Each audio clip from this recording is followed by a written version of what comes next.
You don't ever want to be an alcoholic or a drug addict, but it's there. It hits you, it broadsides you. There were times when I thought, I couldn't get on stage unless I was high, but I'm doing it all better now than ever before, without the use of drugs and alcohol. Without the aid of this kind of organization, I would not be here speaking to you right now. Right Turn is based on a bit of research that demonstrates that if someone feels they belong someplace, that they stand a 27 times greater chance of staying clean and sober that day.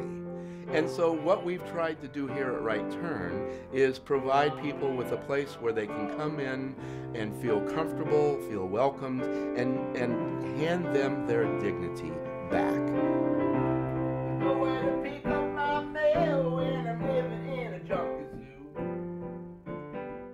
I grew up a musician, and I toured extensively with a band called the Del Fuegos. Very fortunate to have traveled with Tom Petty and the Heartbreakers and ZZ Top and the Kinks, and had a great career as a musician. But unfortunately along the way, addiction became a part of my story.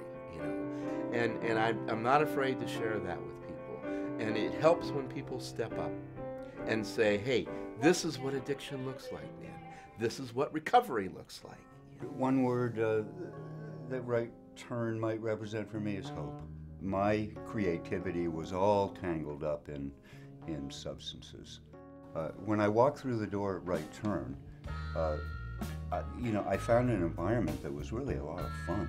I really felt like it was important to reach creative people and to reach the creativity in lots of people by adding it to kind of the traditional treatment and the proven treatment method. A long time ago we went to a training where it said, all the research we've done, we found that if you're nice to people, they get better.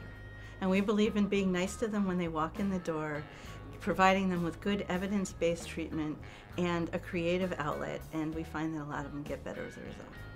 There's many different forms of creative expression, like music, writing, visual arts, and they all aid in the recovery process because they tap into different parts of the brain. You do not need to be an artist to make use of the creative process. The groups that we run here at Right Turn help people connect to that creativity, and you don't necessarily need skill as much as soul. I think one of the coolest things that we do here is every Saturday night, the whole clinic converts into a performance center. This first one's called I'm Not Crazy. Addiction loves isolation. Addiction loves uniqueness.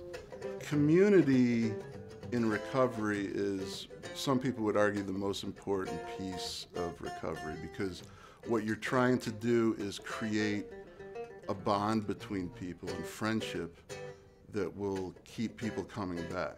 What we've found is that different people need different things. Some people need, a full spectrum of services. We live here in a social model. We have 6 gentlemen that live here, and what we try to do is teach them some life skills so that they develop a plan for recovery. The residence is a very comfortable setting for people to have some time to take care of themselves. I always want to say when we talk about the house, it's sexy, man. We've had the support of Simon Kirk from Bad Company, Alice Cooper, my dear friend Chad Smith from the Red Hot Chili Peppers. We've had Ace Frehley and Chuck Berry, for God's sake, show up to support Right Turn services. It's the hardest thing in the world is to call and say, hi, my son, or I have a drug or alcohol problem. We're not teaching golf here. We're trying to work with people in a life and death situation, and that's heavy stuff. But the approach that we take is about growth, and it's about changing. For me, it's about giving back. It's about receiving the gifts of recovery and being able to help other people that just need a little help. And sometimes a little help goes a long ways. If you need a hand to hold, you're feeling out